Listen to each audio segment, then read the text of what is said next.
So what is VO2 max? VO2 traditionally is your gold standard for fitness testing. There's no other known metric as closely related to longevity as VO2. This is an area where I feel people massively misunderstand fitness. If you're someone that is driving white-knuckled to a gym to do a 45-minute spin class, stressed out of your mind, and you have no supermarket shop done, you don't know what you're having for dinner tomorrow, don't go to the gym. The reason most people can't run or do exercise that they think they should be able to do is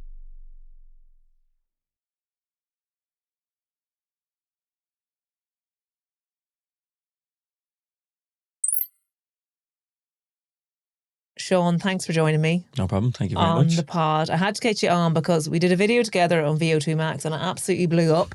It did. I knew it would be interesting, but I didn't know how interesting. The amount of messages I got afterwards. It was a good one, all right. Seemed to go down quite well. It did. And so many people are interested in fitness, in health, how they can train better, how they can even start to train, how exercise improves everything from our brain health to our muscles, our bones, our cardiovascular health. And particularly my audience tends to be middle-aged women, you know, or maybe young, on the younger side or the older side of that. So we're going to kind of try and break it down for them. So can you just tell us what you do anyway? Well, loads of things. So I set up a company called Health Matters 2011. We basically, our main services are VO2 and metabolic analysis or metabolic testing, which we'll take you through shortly. I do a lot of nutrition work, performance nutrition, nutritional therapy, do a lot of corporate work, but our main services are VO2 and metabolic testing. And for the VO2 and the metabolic testing, you're going to explain what they are in a minute, but are they only suitable for athletes? No. Which we found out the other day when I went to you. If I relied on athletes just for this, I wouldn't have a very successful business. Okay. So in the past, traditionally only available to leading athletes, universities, hospitals, very time consuming, very expensive. But now we're bringing the same accurate analysis to anybody that wants to get tested, and we have done for the last 13 years. So we were at the start, there isn't many companies doing it now. We were kind of the industry leader. We are the industry leader, but we were when we brought it into the country to have it much more accessible to anybody that wants it, like literally anyone. We travel all around the country. We're based in West Park in Tala, but we travel probably 1 or 2 days a week to companies, sports clubs, small gyms. We were in a gym in Kilcool yesterday afternoon. We did 18 metabolic tests. We're back in West Park today. We're in a different venue tomorrow. So we do and have access to anybody that wants this. Okay.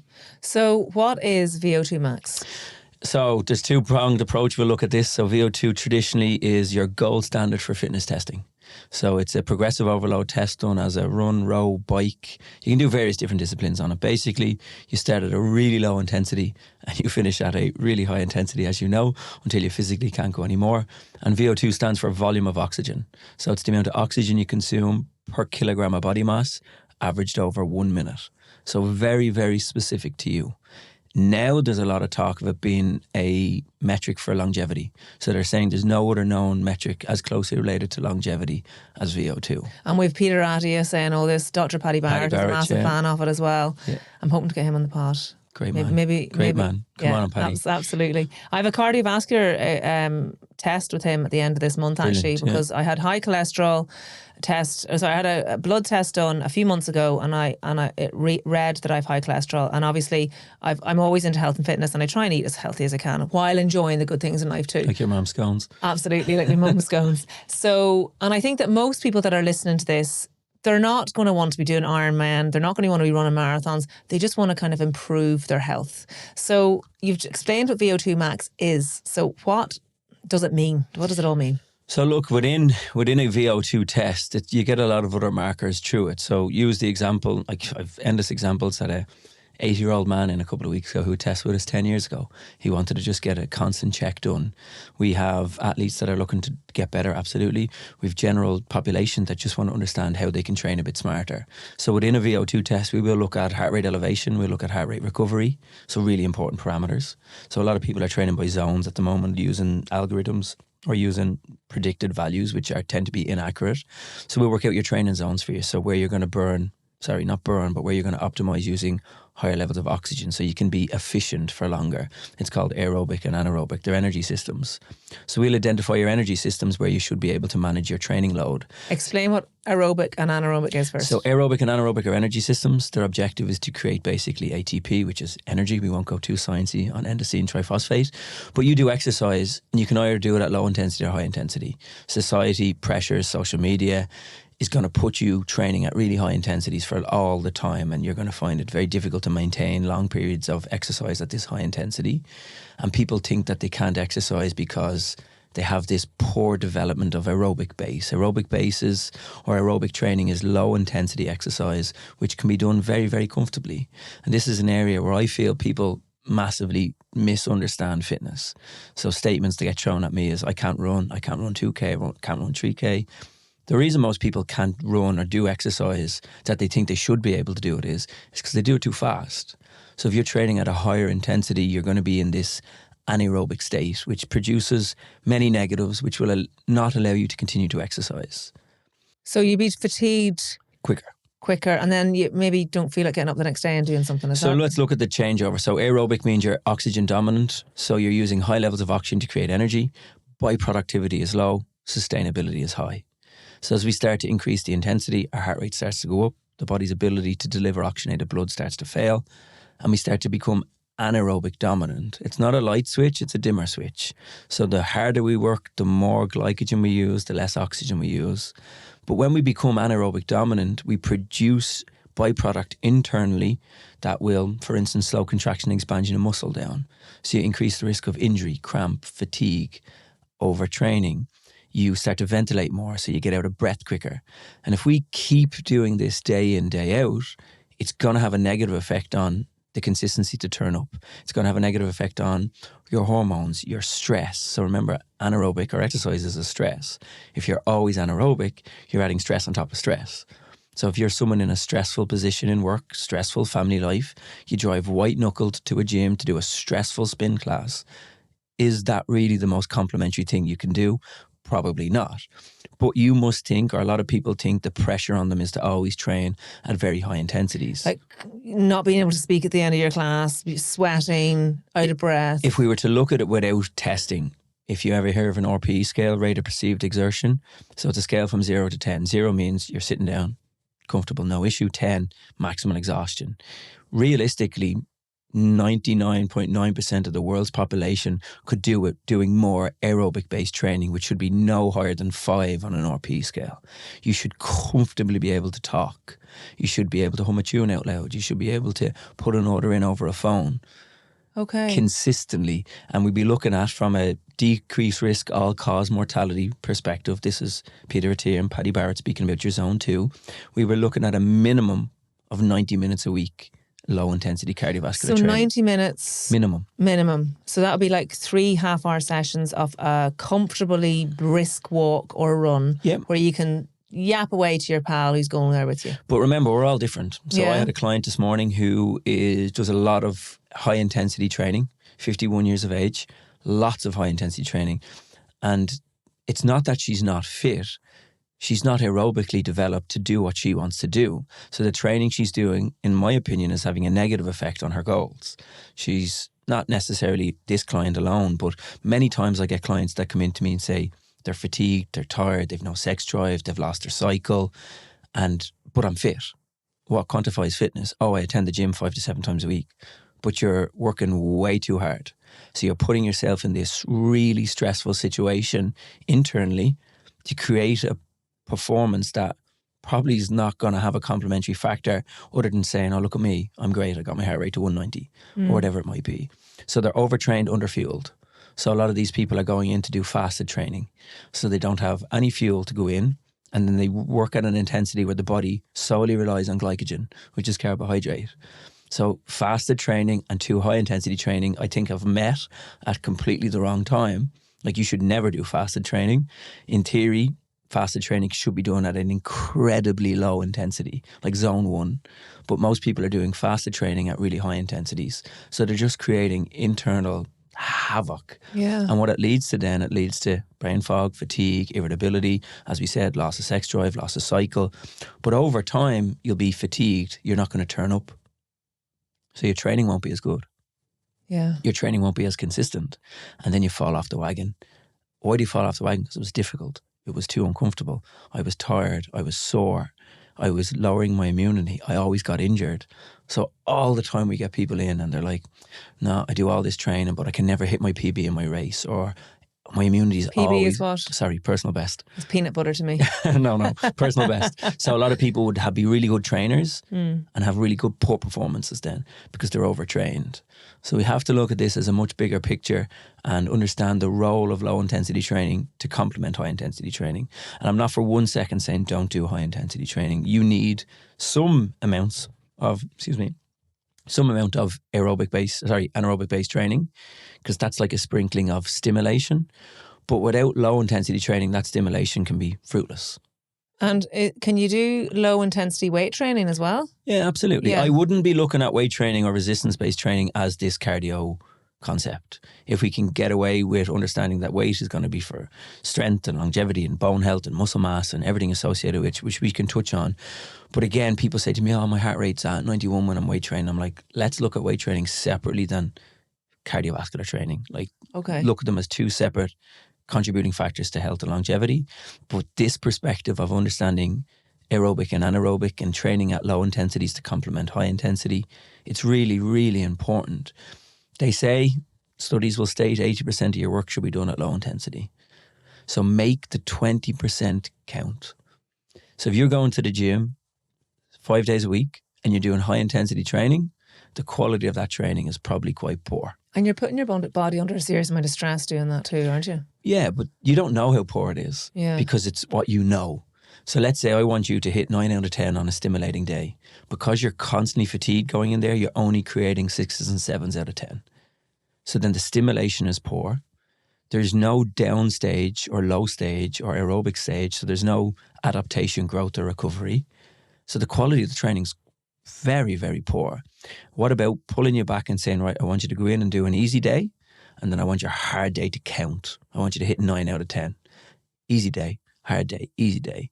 Okay. And all of a sudden you hit personal bests on lifts, personal bests on time, personal bests in all aspects of your stimulation, and then you recover, adapt and grow at the lower end of it.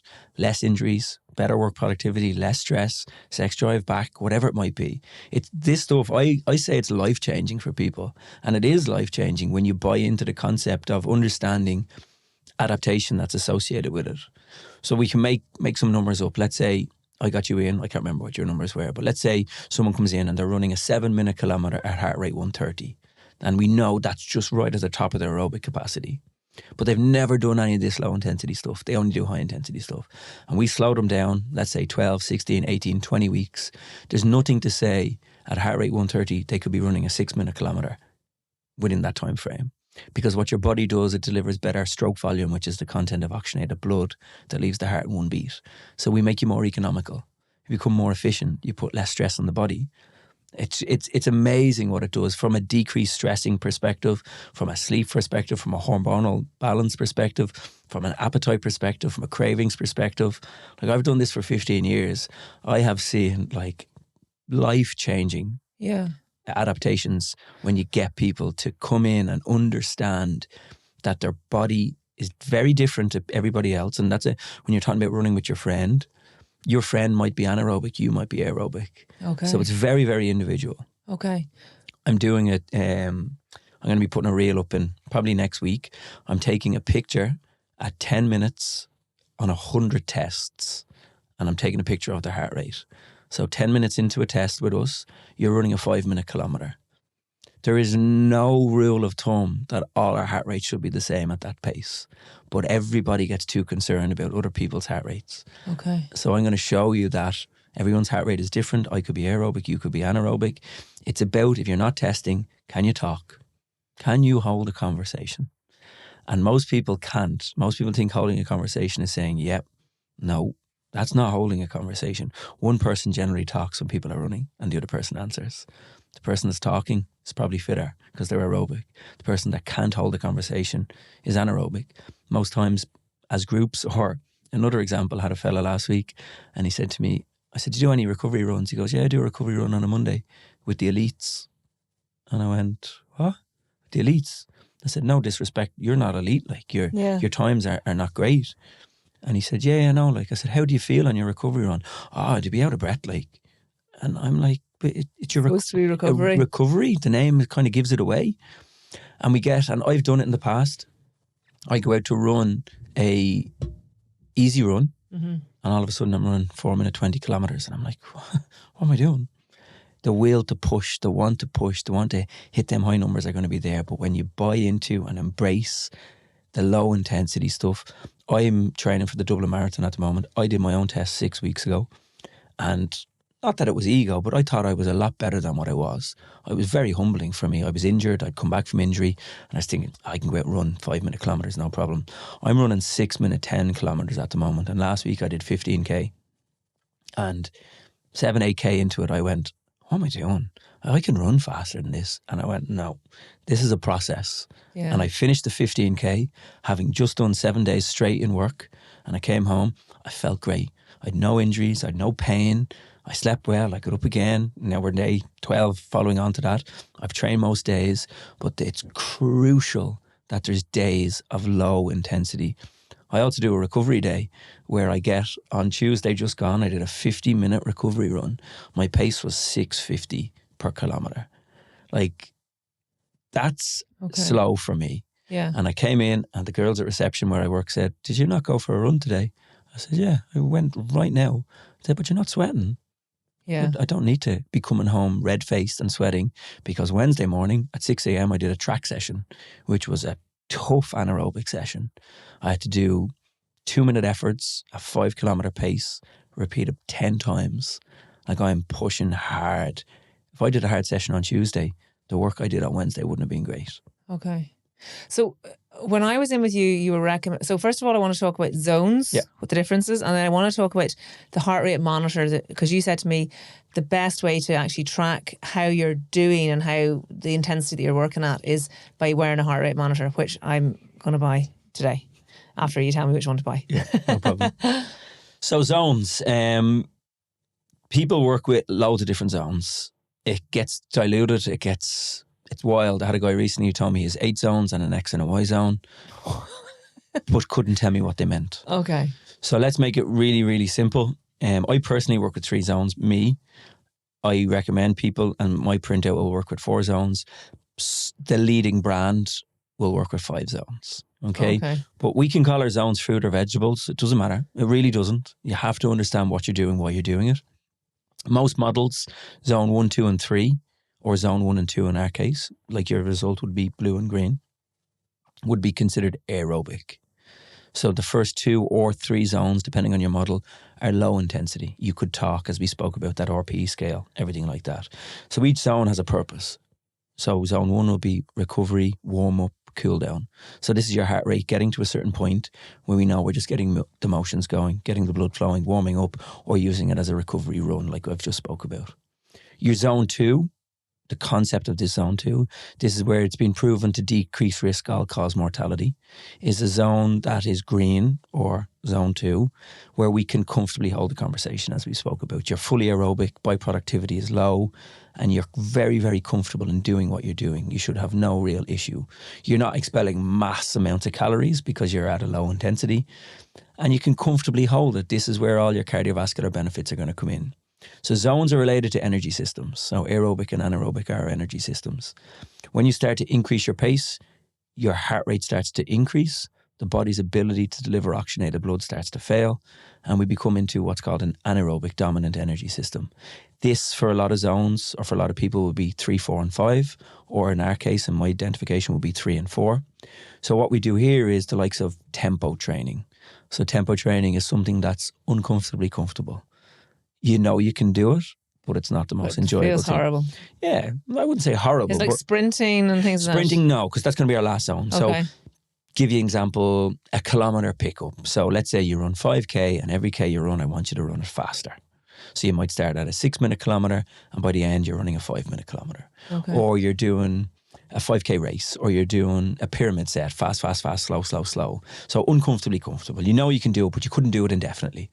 So a lot of 5k and 10k races, the likes of that stuff.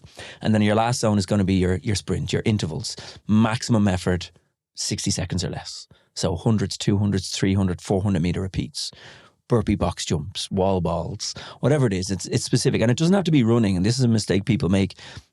Every single discipline of exercise can be done either aerobic or anaerobically, depending on intensity. So it's wrong for us to say, oh, that's an aerobic activity. It's not. I can run aerobically, I can run anaerobically. I can cycle, I can burpee, I can push up, I can do everything. It's all intensity dependent. So in them high-end zones, them anaerobic zones, your body produces byproducts. So hydrogen ions will slow contraction, expansion of muscle down, increasing the risk of injury, cramp, fatigue. We'll use less oxygen, we'll produce more CO2, so you start to get out of breath quicker. We develop oxygen debt, your calorie expenditure goes high. When you're anaerobic, you're carbohydrate dependent. So if you haven't been fueled adequately, or you're not what's called intra-fueling, so long distance events, you're not taking enough carbohydrate in, your car's going to break down if there's no petrol in it. Same concepts apply. So working at higher intensities is a lot more demanding on the body. And as a result, you can't continually do it. If you're someone that does this day in, day out, it's going to have a massive negative effect on your life. Not just your sporting life or your sporting ability, your irritability, your sleep, your memory, your fatigue. I know people that say, no, I have to nap every Thursday and Friday. Why? Because I work and I exercise. I'm like, yeah. But if they're going fatigued, poor sleep, a lot of people not getting enough sleep, training too early in the morning and training fasted. Sure, if that's not a recipe to absolutely break your body down, I don't know what is. So you recommend eating before you train, do you? Or well, look, something? Here we go. I'll throw it out now. It depends. These are Sean's two favourite words. Yeah. It depends. And you know what I love about what I do is the individuality of what we do. I work with you as a person. Your circumstances are different to mine. And you have to understand that. Recently enough, and I'll come back to the question, recently enough I had a fella ring me. I know him well, and he's like, Sean, I need to go get my bloods done. I was like, why? What's the problem? Like, oh, I have no energy, I need to nap, can't get an erection, all this stuff. And I was like, well, hang on a minute. Let's have a look at your lifestyle. What's going on here first? Let's not just pull the plug straight away and think there's something malicious going on here. 5 hours sleep most days, fasted training at high intensity. Okay. So I was like, right, how about this? Let's stop getting up at 5 a.m. if we're not going to bed till after 12. Let's stop doing high intensity training. If we're doing high intensity training, we're fueling with carbohydrate. So something as simple as having a bottle of Lucozade, having a glass of apple juice before you walk out the door, slice of bread with jam on it. Simple carbohydrate fuels high intensity exercise. Let's bring in some more aerobic training. So let's take away 2 of your sessions of high intensity. Let's bring in aerobic, done for 90 minutes a week minimum. And let me see where you are in 2, 3, 4, 5 weeks, whatever the case is. Rang me, nothing wrong with him. Absolutely brand new. Never felt better. He's now hitting his PBs on everything, his lifts, his runs, the whole lot. Okay. So what he was doing, he was just burning the fire at both ends, everywhere. It was just underperforming because of what he was putting his body through. And your body will tell you. Can I ask you as well, because you were talking about, you're talking about high intensity, and, you know, I would know a lot of women that feel that if they're not, like, you know, pumping sweat at the end, not being able to talk and everything, they haven't done a proper workout.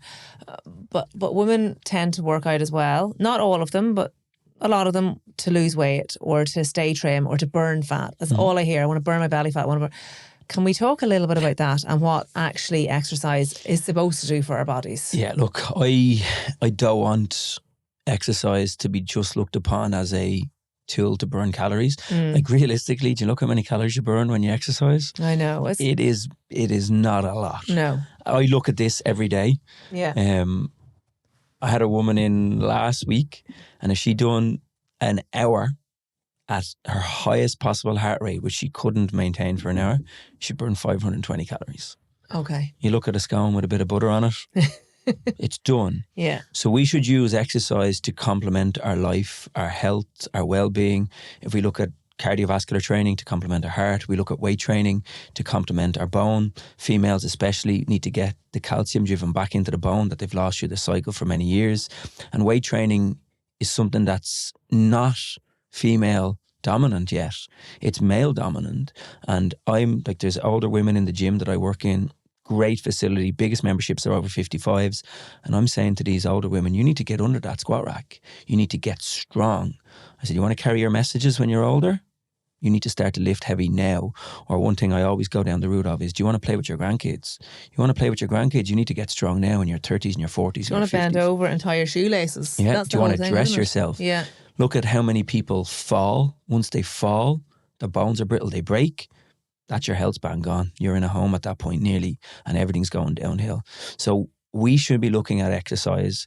And don't get me wrong, it burns calories, unquestionable. But we should be looking at exercise more of an holistic perspective or complementing aspect of our life and our longevity and our health. When you start to look at exercise more from a health perspective, then you start to go, well, maybe I don't need to train at high intensities 5 days a week. If I can increase or decrease risk, all-cause mortality by doing something for 90 minutes a week, sign me up. And all-cause mortality, everyone, is just you're decreasing the risk of death, basically. And, you know, I talk a lot about this, but I think it's so important that we do just view exercise as this thing that's going to keep our heart strong, muscle strong, bone strong, and give us that the best last 10 years of our lives that we can have, rather than being dependent on people and not able to look after ourselves. Not that being dependent on people there's something wrong with that, but it's more that you want to give yourself the best chance ever to have the best last few years. Isn't that right? Yeah, and I think, like, if you look at it from that way, we know this now, but pressure, society, and what we think the world thinks of us is wrong. Like, every day I'm told I can't run. No, you can run, Mary. You're just running too fast. Why don't you slow down and increase your duration? I never thought of that. And I'm like, come back to me. So anyone listening to this now that has that statement in their mind that they can't run, I bet you the reason you think you can't run is because you've attempted to run before and you haven't been able to do it because your intensity has been too high. Best analogy, you can't build a house without a foundation. And if you keep building a house on a broken foundation, you're going to keep failing. The house is going to keep falling down. Put a much bigger time frame on this. Don't have to be able to run a 5K in 2 weeks. Why don't you tell yourself, right, I want to be able to do a walk for half an hour without stopping, or 10 minutes without stopping, one foot in front of the other. And over time, you'll then go from maybe a walk jog. So every 2 minutes you jog for a minute. Then all of a sudden you're thinking, hang on, I've just done a kilometre without stopping. And then it's just the snowball effect of this stuff. And it's like the little habits every day, isn't it? Yeah, small wins collectively gathered make big results. And it's one foot in front of the other done at low intensity. Think about this in your mind. Can you talk when you're trying to do what you're trying to do? And and again, the same can apply for someone that's into their sport. If you're someone that wants to get a 5K PB, believe me when I say this, stop running 5Ks hard every day. Run a couple of easy days, make your hard days count, and then the stimulation goes up, you achieve better results. So it's looking at the long rolling aspect of this. Stop wanting things too quick. It's like your pyramids. If you want a big pyramid, you need a wide base. You need to put in the work aerobically, which is low intensity. Forget what you think is expected of you to do, and just put a bigger picture on this and think, okay, even if what I'm doing is embarrassing to other people, like, I don't care what anyone thinks of me. If I'm making my life better and I'm living longer and it looks like I'm not going very fast, sign me up. Yeah, okay. You know? No, I hear you. What about people that have sore joints, though, that say that they can't run because of sore joints? Okay, so that's a whole different ballgame. Like, we'd be looking at your weight. So is there too much weight there that is putting too much pressure on the joints? Is there inflammation in the joints? Can we change your diet? But again, aerobic conditioning or low intensity conditioning is going to help you. So can we get you on a bike? Can we get you on an elliptical? Can we get you on a cross trainer?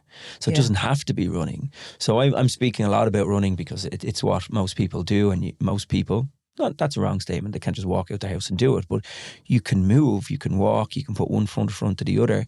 If there is joint pain, let's look at why there's joint pain more so, and see what we can do to complement your life, to make it better, to make you healthier, to make you more productive in any aspect you're trying to do. Okay. But I think it's the rush and the pressure. It is. And you know what as well? It's the finding the time in your day to do it. So, for instance, I had this podcast at 11 o'clock with you, and I had to get up. I was up early. I was actually going to go to yoga class this morning, but I didn't sleep well last night, so I didn't. So woke up at 8, answered a few emails, and then I was like, if I don't get my online weight session done I do this online thing with Caroline Garvin. She's just great. She's just like, your dumbbells and off you go. If I don't get it done now before the podcast, the day's going to run away with me. I'm not going to have it done. So I did it. I was late for the podcast. But anyway.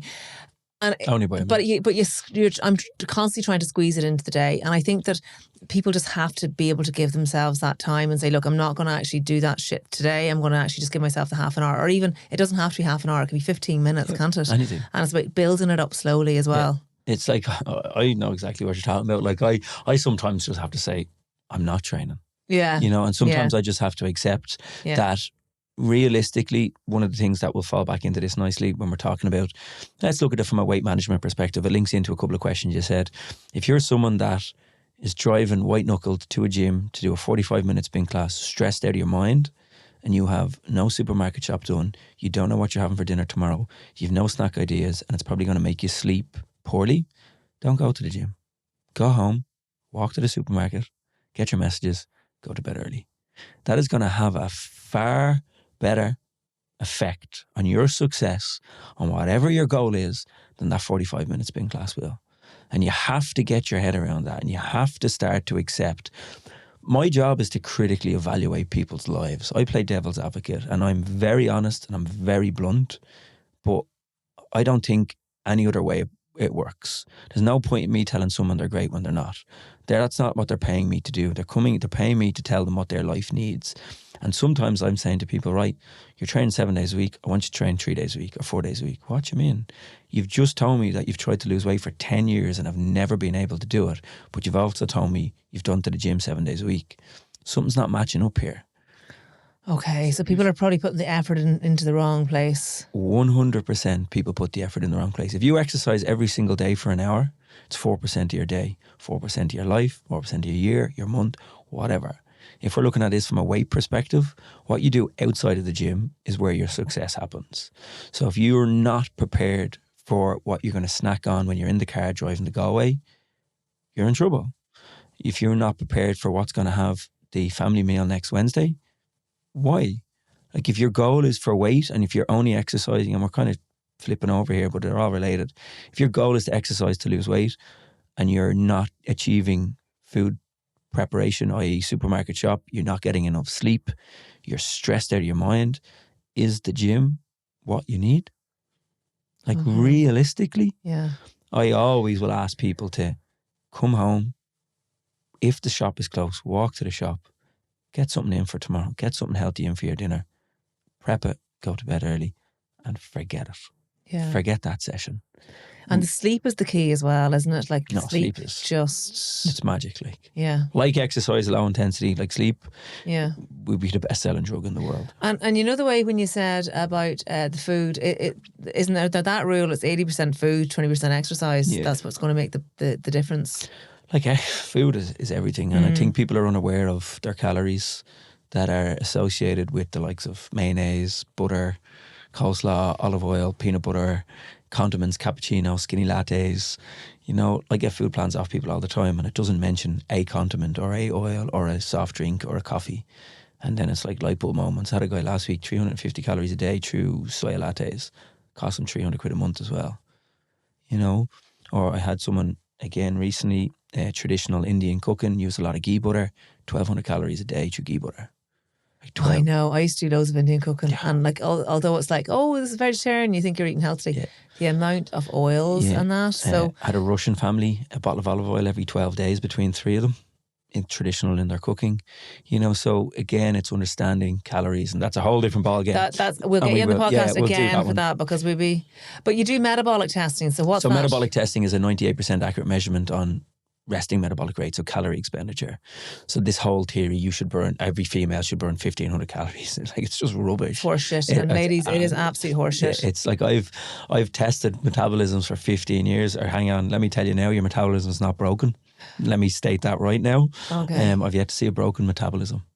Now, look, obviously underactive thyroids and stuff like that can influence resting metabolic rates, but metabolism and the metabolic rate of everybody is generally different based on age, height, weight, gender, body composition, job, activity, children, dogs, sleep, like everything.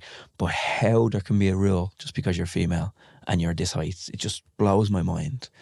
A lot of times I had a I'll just pull examples out all the time. 104 kilo female last week. She told me she can never lose weight, even though she eats 1,100 calories.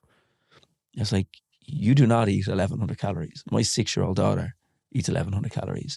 What's happening to this person is that she eats it very, very for a short period of time and then can sustain life. Her ORMOR, so her resting metabolic rate, was 1,900 calories. So for her just to sustain life in a 24-hour period with no movement, she'd require 1,900 calories. So she's trying to eat 1,100. So she's going to break, basically, after a week or two of this low caloric diet, which is going to negatively affect training, sleep, relationships, cycle, everything. So I think, and this is an opinion of mine based off high experience, is that people want results too quick. They eat too little, which results in an inconsistency. It's all about consistency in turning up in your training, your habits. And if we can provide you with 98% accurate measurement on caloric requirement, you will achieve your goal. And what is that? How does that? What is involved in the metabolic test? Is a 14-minute gas analysis test. It's called indirect calorimetry. So in order for any one of us to burn a calorie, we must consume 0.8 of a milliliter of oxygen. So it's just a simple breath test, nose clip on, no change of clothes, no exercise required. And it'll give you real information on your caloric requirement. So if you're someone that's looking to lose weight, the reason you're not losing weight is because you're not creating a calorie deficit. Now, the likes of menopause, perimenopause, your hormonal responses are going to pre-expose you to different cravings and appetites and maybe lower functioning metabolisms. But the bottom line is going to be energy balance, regardless. So what we figure out is your specific requirement. So if you came in and you had a slower functioning metabolism, do we concentrate on maintaining weight, boosting metabolic function, increasing habits, better sleep, step count up, some resistance-based training, maybe get a swing in body composition so metabolic function goes up slightly, that type of thing. So it's all very, very individual. Okay. But like in the past, like that woman, that 104 kilo woman, I gave her 1,900 calories to eat. She was like, I'd gain weight on that. I was like, you won't. She also exercised a lot. And I was like, on the days you do exercise for an hour, I want you to add in more calories. So she's like, you're telling me I can have 2,200 calories and lose weight? I'm like, yeah. You're 104 kilos. You're 6 foot. A 4-litre Mustang burns more petrol when idle than a 1-litre Micra. So we're too quick to say, I'm a female, I should have that. You have to look at you as an individual and look at your requirements. We'll burn more calories while exercising. The bigger the body, the bigger the expenditure. The bigger the VO2, the bigger the calorie expenditure. So fitter people burn more calories. It's all connected. It's so individualized. And we're too quick to put a statement out that we should all do X and we should all do Y. Yeah. Look at yourself, honestly. Look at your training loads. Look at your food habits. Look, I had a guy, this blew my mind. I had a guy yesterday that tells me he doesn't eat anything during the day, then eats in the evening time and wakes up in the middle of the night and comes down and eats chocolate because he's hungry. I couldn't get my head around that. And why does he not eat anything during the day? Is it this intermittent fasting No, thing? he's too busy. Okay. And I was like, no, you need to prioritize. Yeah. Like we're all too quick to help everybody else, and your typical Irish mammy, everybody's looked after bar you. Like if you want to be around for long and you want to see your grandkids and you want to be healthy and maintain the status and the relationship that you have now, you need to prioritize your health. Yeah, I'm banging on about that all the time. Prioritizing your health starts with, and don't even use the word selfish. It's not selfish. Like we were explaining off air, like I'm on day 12 of day 13 straight. I work a lot. I do a lot of hours. I'm self-employed. I train 5 days a week. Like although I might be gone for 14 hours a day, at least 1 to 1.5 of them is me exercising, which is, it's part of my life. It's essential. And that's great. And it's also, that's brilliant for you, okay? But I do get the whole thing where women are so busy. I'm not saying that you're not busy. Oh, no, yeah. Women have so many hats to put on as well. The house, work, everything that goes with it. But then also men have a circadian rhythm, night and day. Women also have their menstrual cycle where we can't work out as much or we're more tired of that. You were saying to me, you probably know more about the menstrual cycle than most women out there because you're dealing with this day in, day out. What do you say to women about that? But even the way you said it there, so you can talk about this in detail, that if you know at certain stages of your cycle, you need to do lower intensity training, Listen to your body. Work with it. Yeah. Not work against it. So then, so we could have, to a certain degree, an accuracy over a 28-day period of where you're going to be peaking for your lifts and where you're going to run faster. If you can then, and I don't want you to think, I have to plan my life down to that fine degree, but you are exposed to different responses or different stages. This is even more important then. So you'd be like, okay, there's a week here where I'm going to do low intensity. I'm going to embrace it. I'm going to be happy to do it. It's part of who I am. I have to accept it. And then there's days where I'm going to push hard here and I'm going to be able to do that. It probably makes it a bit more appealable. So then the journey that's going to be having. One thing I will come back on, and I think I've heard you saying it before, your house is always going to need to be cleaned. Like my house is always going to need to be cleaned. You know, like messiest kitchen in the world, I think. But it's always going to be. Yeah. I would rather someone say to me, do you know what? That mess is going to stay there. I'm going to add a year onto my life by doing this. Sign me up. Do you know what I've stopped doing as well? When people call to the house, I've stopped going, I'm sorry about the mess. I'm just like, welcome to the madness. This is my house. I'd say your house looks like this too. Yeah. You know, that type of thing. So look, I know we're busy. Even more so then, prioritise structure. So let's say you go, okay, I can commit to 3 days a week. Make 2 of them low intensity, 1 of them high intensity. Make sure that high intensity is fueled adequately with carbohydrate. Make sure you know what weights you're doing. Make sure you track your weights, progressive overload. Like when you're lifting weights that you're getting stronger by increasing the reps or the weight that goes on the bar or anything like that. Make it count. And I don't need you to become obsessive. And a lot of the things people come back to me and say, I don't want to be obsessive. I don't need you to be obsessive. I just need you to be smart. You know? And prioritise yourself too. It's so important, isn't it? Absolutely. Because that's the whole thing about it. It's like there's always going to be something else to do. But I think like we go back to this green zone stuff, this zone 2 stuff. Like it is life changing. And I don't say that lightly. Like the woman today that I had, I said to her, she said to me that she's very, very much so, I'm fit. I was like, no, I'm not questioning that. No, sorry. It was like, I'm in the gym all the time. Just because you're in the gym all the time doesn't mean you're fit. It means that you attend exercise. It doesn't mean that you're doing it right. And she was shocked on the data that came back today. But in all credit to her, in all fairness to her, she's booked back in for 12 weeks' time and she's going to do what I asked her to do. And it's completely against the grain what she normally does. But she said she wants to make a positive impact on her life.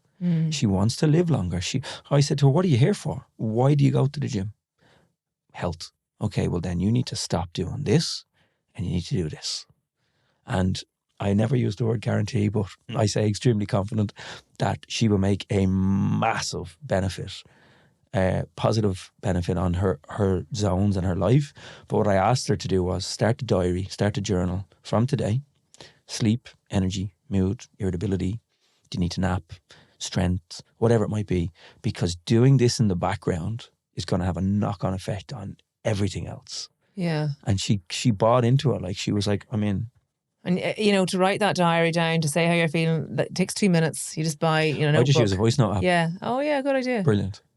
Oh, yeah, okay, fair enough. That's a good idea. Yeah, so a voice note diary. So literally, entry, 7th of July, bang, 10th of July, I don't know what day it is, 12th of July, 13th of July, just put it in.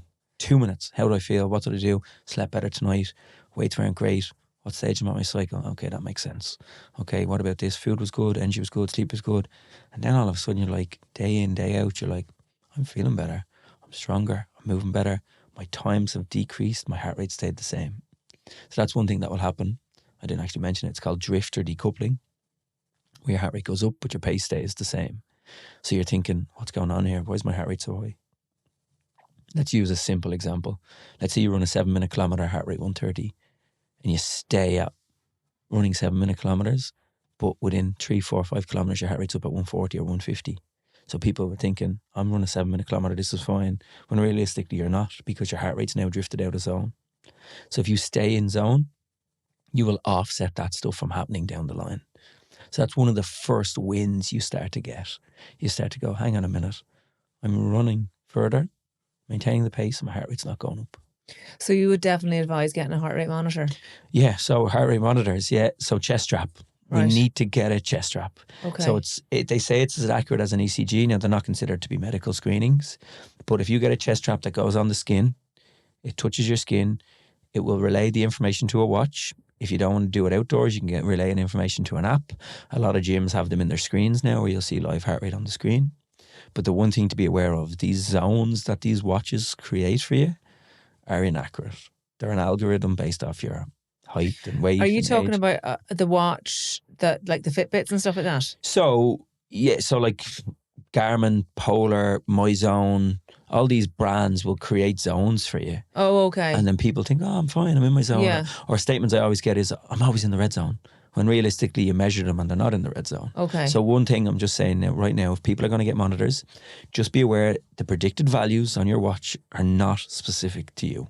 So you really just buy the monitor to check your heart rate rather than looking at the predicted values? To monitor. So okay. the predicted VO2, this is a great one. Someone says to me, why would I get a VO2 test done? My watch tells me my VO2. Oh, yeah. I'm like, VO2 stands for volume of oxygen consumed per kilogram of body mass. How can it tell that? Your watch is not connected to your lungs. It's not. So it's done on a study group. Okay. It will also give you predicted values of calorie expenditure. That's not specific to you. Okay. Don't buy into it. I like wearables. They get people moving. Like, I know people that go to it. There's two sides of it. I know people that think they don't do a workout if they haven't worn a monitor, which is obsessive and wrong. Yeah. I also know other people that won't walk to the shop unless they have their watch on or their phone in their pocket to get their steps up. And if we have a wearable that gets people moving more, brilliant. All credit to it. Happy days. But there's only so much data that we can believe from these. Like, I was laughing outside, I was looking at my watch and I just happened to click into one of the health things and it told me that my RMR, my resting metabolic rate, is 1,676 calories. 1,676. I know my resting metabolic rate is about 2,900. I was going to say, yeah. Yeah, exactly. So Okay. we get too bought into them. What I want people to get with heart rate monitors is an ability to track heart rate. Okay. And if we have an ability to track heart rate and we start to develop a history, because these apps are great at monitoring and checking everything, and week on week on week, we can start to see positive effects of training at lower intensities. We've just ran longer. They give you rewards. You've just done 3K. First time you've ever ran 5K. These things are monumental in the movement of continuing to exercise, which is fine. But if we're getting a chest strap, which I recommend, the radial pickup, so my watch is quite loose. I had a guy last week and he goes, no matter what I do, my heart rate's at 160. I said, what do you mean? He goes, if I run a 5K, I run a marathon, I run up a hill, I walk. Yeah. I was like, is this how loose you have your watch? I could literally move his watch from here to here. He's like, yeah, that's what's comfortable for me. I was like, how is that picking your heart rate up? So they send a light, it's a light emitting diode that will go through to pick the blood flow up and stuff. They're very inaccurate. So you're talking about, sorry, because it's just so people aren't confused here. At the minute, he's talking about just a watch not connected to a heart rate monitor. Yeah. Yeah. So just a Fitbit or something like that. Yeah, but that's what this is how they pick up your heart rate. Yeah. So they're highly inaccurate. Highly inaccurate because skin, hair, moisturizer, fake tan, tattoos. Okay. There's so much stuff that can get in the way of them being accurate. Your chest strap, which is then sending your heart rate to your watch, is really accurate. Okay. You can buy a Garmin or a Polar. You can buy a watch on its own, which will pick your heart rate up inaccurately, or you can buy a watch strap combo. Okay. My watch, when it picks my heart rate up, my heart rate illuminates in blue and says it's Bluetooth, I presume. Okay. That's my guess. Yeah. And I'm sticking with it. Sounds positive. So then I know my watch is connected to my chest strap. Okay. I run with two watches. The lads call me Mr. Wolf. One of them's GPS, one of them's my heart rate monitor. When I run with my chest strap to my watch, I look at my heart rate. My watch has it picked up at 50 beats higher than what my actual heart rate is. Yeah. Okay. They're very inaccurate. Okay. So what I like people to do is post-testing, get a chest strap. Okay, and that's what I'm doing today. Yes, you are. Most watches are compatible with a chest strap. So let's pick with your leading brands, Garmin and Polar. You buy a Garmin or Polar watch and haven't purchased a heart rate strap yet, just go online, type the model of your watch in, and you'll get your strap with it. Okay. 99% of Garmin watches are compatible with Garmin. All Garmin straps. Garmin's more expensive than Polar, but they're both the same, are they? Garmin are more expensive than Polar, but they will do a bit more in terms of their cloud and their GPS. And as I always joke about, we'll tell you what time it is in Africa. And it just doesn't matter. We don't need any of that stuff. So entry level watch about is fine. 100 entry level watch and strap. You're looking at about 150, 180 euro. Okay. Now you can get other brands. The likes of Decathlon do their own brand chest and strap watch chest strap and watch for I think 50 euro. There's another brand called Cosmo, which is about 80 to 90 euro. You pay for what you get. You know, I have no experience with the Cosmo or the Decathlon. I have friends that use them and tell me they're great. Okay. I personally have Polar, my stuff. That's what I use in my work, and I will use it personally. I think it's great. Okay. My brother uses Garmin. He thinks it's great. Yeah. It's whatever you want, you know what I mean? Okay. Whatever your budget can account for. If you can't afford to get them just yet, use the concepts what we spoke about. Can you talk? Is it worthwhile learning how to take your heart rate yourself? No. No? Okay. No. Avoid that. Okay. That's way too much of a difficult task. Okay, I suppose, yeah. You can do it, obviously, we know, don't do it with your thumb. You Yeah. can do it on your neck and stuff like that. But from a perspective of managing training, you'd have to stop to take it and stuff like that. Okay. It just defeats the purpose. So when you're talking about being in this zone, this green zone, what should your heart rate be if you're in the green zone? And I know he's going to say it depends, but I just want to ask him the question so he answers. That's a great question because it depends. No, it's a great question because every single body is different. And this is the thing I was talking about, taking the pictures of. I had a great case last week. 65-year-old male does multiple Ironmans. And he says to me, I always ask, do you train by heart rate? Yeah. What's your heart rate when you're comfortable? Around 120. I said, what are you running at 120? 450 kilometre, 445 kilometre. And I was like, what? Hardly. He goes, no, I am. I was thinking, this fella's heart rate monitor is wrong. He could run a sub 5 minute kilometre. His heart rate was at 120. Wow. 120. I had a guy 2 days ago that was running a 7 minute kilometre, heart rate 170. And who's healthier? Because they always say your heart rate should be lower. Pause that then for a second, right? The statement in my world of testing heart rates day in, day out, I don't think that's a true statement to say just because John's heart rate's lower than Mark's, he's healthier. Okay. Because I've seen, and this is a real interesting one, my daughter has a higher heart rate than my son. She was born emergency C-section. He was natural birth. Your delivery into this world affects the vena cava, which is going to have a knock-on effect then on your heart rate. Were you exposed to drink, drugs, stress, work? What's your relationships like? Caffeine, sleep, cigarettes. This all has a knock-on effect on your heart rate. If we get two people, same age, same height, same weight, same sex, running down the road, same pace, talking to each other, there is no reason why their heart rates won't be 20 or 30 beats different. Okay. And the mistake we fall into is thinking you should be at that. So when friends run, this is always what I get back. But why is Mary's heart rate there and my heart rate there? Who cares? Okay. And when you do the testing for the VO2 Max, you're doing the individualized. Individualized. So you said to me, I should be running, I don't know, 2 or 3 times a week. We'll say 2 because I'm not going to make it 3 times if I'm trying to get a little bit of weights in either. At under 140 beats a minute. Yeah. So that's you, right? Yeah. If you run at 140, do you remember what your pace was? No? No, I don't. I'll have to go back and get me. If I run at 140, perfect example, my threshold's at 140 as well. I can run about a 5:30 kilometre at 140. You might run a 6 minute kilometre at 140. So to say we should run at a certain heart rate is wrong. And this is something that I preach and talk about all the time because it's what my business is. And I see it day in, day out. We're so concerned about other people's heart rates. Why is heart rate there and my heart rate there? To answer the question, who's healthier? I have some of the fittest athletes I have ever seen. Well, we can't say they're healthy because they're fit, but they've high heart rates. They're exposed to having a higher heart rate. They might have a low resting heart rate. They have a really good recovery, but their elevating heart rate, for whatever reason, is higher than what would be perceived to be normal. And then, are they unhealthy? No. This concept 220 minus your age is a very, very rough rule of thumb for someone that may be starting into sport or someone as an older athlete, but it's not gospel. And what does 220 minus your age mean? That's what should be your max heart rate. Your max heart rate. And then you work percentages off the back of that. Okay. You know, but I have a really low heart rate. I can never achieve my max heart rate, ever. That's just my makeup. My older brother, we share parents, we share the same DNA. His heart rate's about 40 beats higher than mine. I don't know why. I genuinely don't know why he's fitter than me. I would say he's fitter than me. Okay. Am I healthier than him? Maybe. But it's just the comparison syndrome that comes in, or the generalized misinformation associated with. Well, it's like the 1,500 calories a day or 2,000 calories a day. Bang on. Yeah. Absolutely bang on.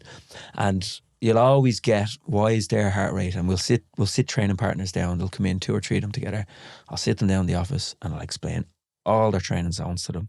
And I'll say, right, you're different than her and you're different than her. Yeah, did you get that? Yeah, fine. 2, 3 days later, Sean, just a quick question for you. Why was Laura's heart rate at 160 when mine was at 140, even though I was running faster? And I'm just right back out. Was Laura born naturally or was she emergency C-section? They're like, what are you talking about? I said, it doesn't, exactly. There's so many factors compounding it. There is so many factors. And even think of HRV or look at that from a perspective of heart rate variability. There's so many influencing factors on my heart rate, your heart rate, that it's just wrong for us to say you should run here at this number.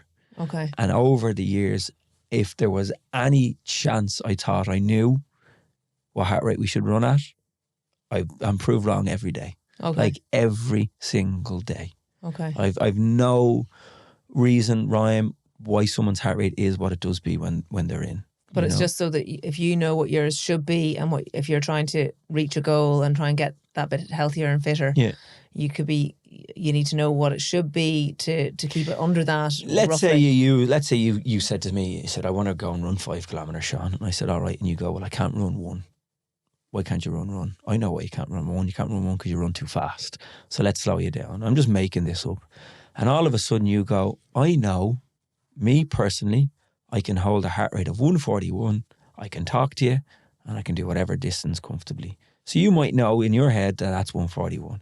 And one day you happen to go out with your friend who's a bit fitter than you and she says, I'm going to help you here. Come on. And you go, oh, what's your heart rate at? And she goes, oh, my heart rate's at 120. And you're thinking, I'm doing it wrong. I've messed up. My heart rate needs to be lower. If it needs to be lower, that means I need to walk. If I need to walk, that means I can't run. I can't do this. That's when it all becomes messed up. So you as an individual have a unique heart rate that is responsible for the many different reasons that you've presented today that has led you to get to where you got to get to. If you can understand your numbers, and that's the biggest thing we'll give you from testing, is this is your number that you need to perform at for recovery runs, warm-ups, endurance, tempo, interval.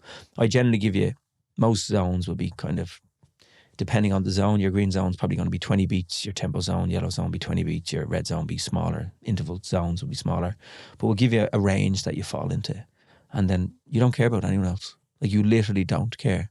Yeah. And the example I use is running off her heart rate's not going to affect your race. So training partners, I'm like, just forget them. Forget what their heart rate is. It doesn't matter. Just run. Just run on your heart rate. How much do your tests cost? VO2 test is €90. Metabolic test is 75. And how long does it take for a VO2 test to be done? Consultation time's an hour. Okay. Yeah, and we're based up in West Park Fitness and Tallaght, but we go everywhere. Countries. I want to go countries. Do you want to go to different I worked in England. Yeah. We go counties, anywhere. Companies do a lot of corporate wellness. Okay. So go on site and do like a ladder load of testing. Okay. Do 40 tests a day in some of the companies we go into. We bring in the whole team. We'll hire treadmills, bikes, go in and test them from a health perspective. And where do people find you online? So Instagram, which I'm sure I'll be tagged on here, I even forgot it there, at Health Matters IRE, or my website is myhealthmatters.ie. Okay. So all our information's up on that. Can we talk a little bit before we wrap up about, I know that you go into schools, Yep. and we spoke about this when I was getting my VO2 test.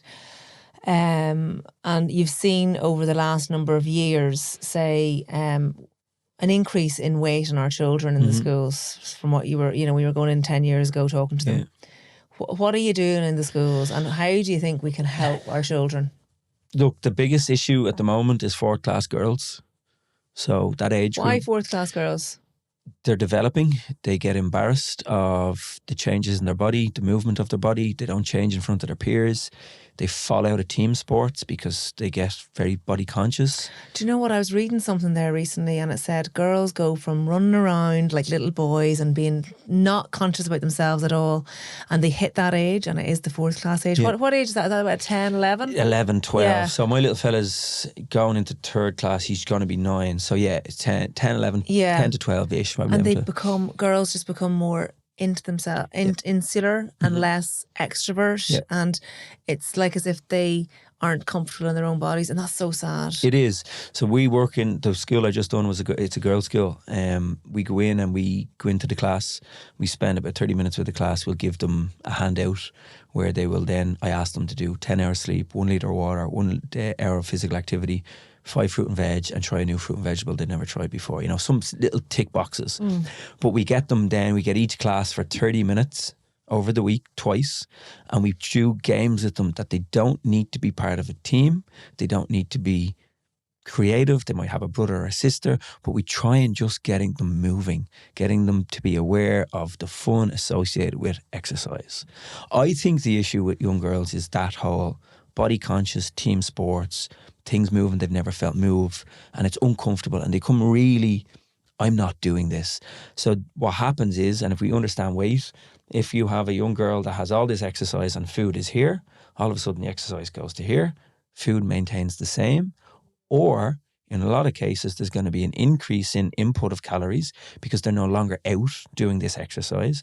So the swing goes the wrong way in regards to energy balance. Okay. So all of a sudden now we have less movement, higher input, and weight starts to go on. And that's the problem. A lot of the food, like I know people always talk about if your dog was overweight, what would you do? You'd feed it less and get it to move it more. You know, the same concepts with children we need to be aware of. And I'm the bad cop, I suppose. I'm like, what have you eaten today? You're not getting an ice cream. I don't care if you cry. You know, like I think we need to be a bit stronger. Personally, I'm very strong on my kids in regards to what they eat. It has a direct relationship to their energy, their sleep, their weight at the end of the day. We are in control of it. Now, I know a lot of times kids will get the stuff themselves and they'll eat behind their back, and there's a lot of that They go to people's houses and the hidden eating. And I think what I try and do with my own children is to just really educate them on why we want to not let them get overweight. And let's not beat around the bush here. A child that's overweight is a significantly higher risk of becoming an overweight adult. And if you're an overweight adult, you're at a significantly high level of developing a lot of illnesses and ailments, and then it's going to have a knock-on effect of worsening of most diseases as you get older. So I think it's a bit of a taboo subject that people don't accept and don't talk about it, when realistically it's probably the best thing you could possibly do for your son or your daughter if you know that they're heading into an area where they're considered to be overweight. Let's not use or body shame them or use the word fat, but kids are cruel as well. There's going to be a lot of bullying associated with it. We can coach our kids to get around that and understand, and it's going to be very hard from them, but we have to keep looking at the health aspect of it. And there's very simple changes you can make. And a friend of mine recently has a young girl, and we spoke about it, and he was like, oh, she's getting a bit bullied in school at the moment. And I was like, look, why don't we do it this way? So let's get her soft drinks to be 0. So she thinks she's still having her soft drinks, which is fine. Let's give you an example. Hunky Dory's, King, Tato, 200, 300 calories. Let's go. Skips, Snacker Jacks, Palm Bears, Rancheros, Waffles, 89 to 92 calories a packet. So saving 200 calories a pack crisps, 100 calories on a soft drink. Let's go ice pop instead of ice cream. There's another 150 calories saved. Let's go Halo ice cream rather than Ben and Jerry's. 1,000 calories a pot saved. 1,000 calories a tub. Let's go lighter than light mayonnaise. Let's go skinny chips. Let's go. All of a sudden, you haven't actually changed anything they're eating with their knowledge, but you've reduced their calories by thousands. Okay. And that's what the balance is. That's the simple little things. And also then as well, giving them the protein. Yeah. Oh, you know. Unquestionable.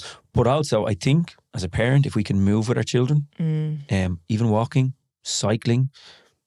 I know my daughter has me doing cartwheels at the moment. Come on, back, Daddy, and do cartwheels. It's raining. Put on a jacket. Right, let's go. Okay. You know what I mean? Any type of movement, encourage any type of sport. Sport doesn't have to be teams. And I think that's an issue as well, where they mightn't feel like they're good enough to it. Well, let's do something you want. Do you want to go for a swim? Do you want to go for a hike? Do you want to go for a walk? Do you want to get on a bike? Do you want to learn to box? You know what I mean? Anything that we can encourage our kids to create that movement. But remember what we spoke about for the whole podcast as well is think of the health aspect of the exercise that they're doing. But from a weight management perspective, it's only going to have a positive influence because it's going to be energy balance at the end of the day. So we can control what comes in. We can encourage what goes out. It's only going to be successful. And when you go and see the girls in the schools, do you ever get any feedback about the impact that you've had on them? Yeah, like in the school that I'm working in at the moment, I live local to it. Okay. You know, they call me Healthy Sean. Do they? I'm walking out of the chipper some days and they're like, Healthy Sean, you know. With your cans, with your tinnies in your other hand. I'm like, this isn't for me.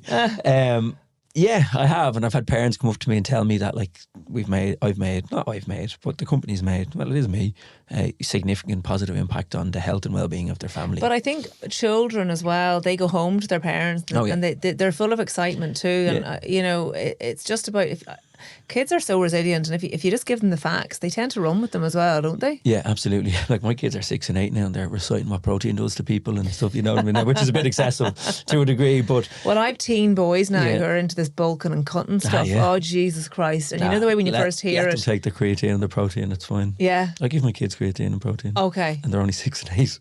Okay. Creatine, great supplement. Is it? Okay. I give my parents creatine.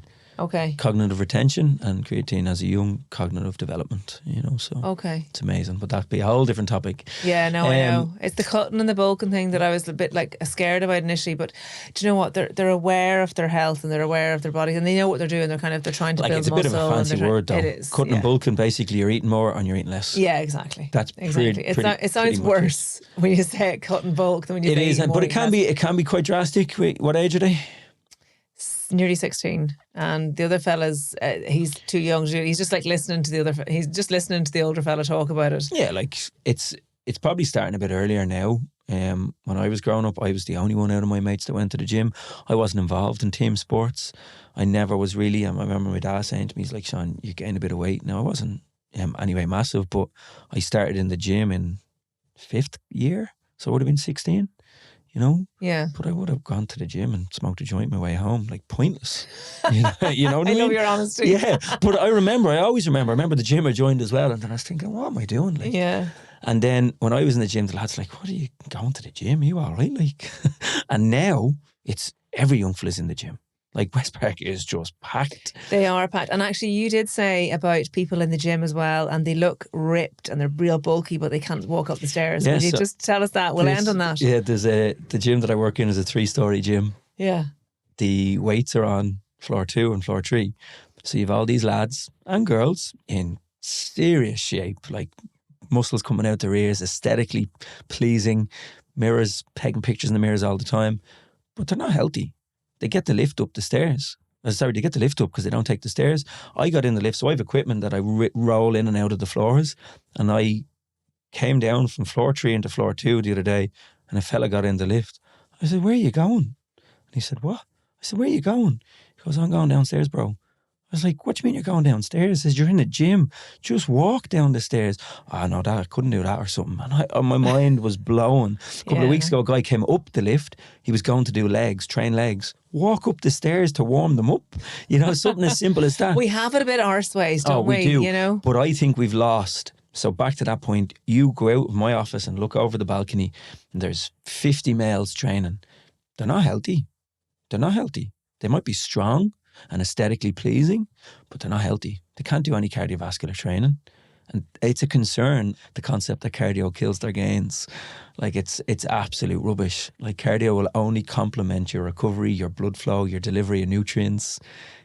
If it's killing your gains, you're not eating enough and your goals are just slightly disorientated in terms of how you're going to get there. But I think the cardiovascular aspect of exercise is neglected. Yeah, because it's all about getting that big booty now, or getting West Park shapely. have a booty builder. Getting shapely. I think what it boils down to, and what this conversation boils down to, is we need to be doing different types of exercise in moderation, mostly. Yeah. With then some high intensity. Yeah, sprinkling's a high intensity with a lot of low intensity. But look, it's goal orientated, and there is, and I'm not saying these boys and girls that are stepping on stage and are aesthetically unbelievably sculpted, it's their goal, and I get that, and this is more not aimed at them. It's more generalised that we need to understand that low intensity training complements your life at the end of the day, and if we can do something that makes us live longer, that a lot of the time it's free to do, sign me up. Yeah. Sign me up now. Start it now. It's never too late to start it. And that concept you can't run is rubbish. You can run. Just slow down. Take your time.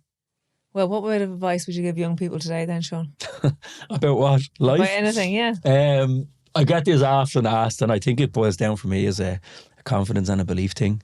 I think you have to believe in yourself, and like I believe in my model, I believe in everything I do, and honesty, the two things. I always remember my mum and dad saying to me, they're like, "Look, Sean, no matter what you've done, tell us the truth and we'll back you, no matter how bad it was." So honesty and belief in yourself, I think, is just is massive. I have a big confidence, and it shouldn't be mistaken for arrogance. I'm confident in my ability in all aspects that I do, and I try and give that to my kids, like a confidence in yourself. I think from a young person's perspective is belief. Yeah, fair enough. And what is the meaning of life? The meaning of life, for me, there is no meaning other than you create your own meaning. I think you have to create your own. There's no perfect in what I do. There's no rule. There's no set in stone.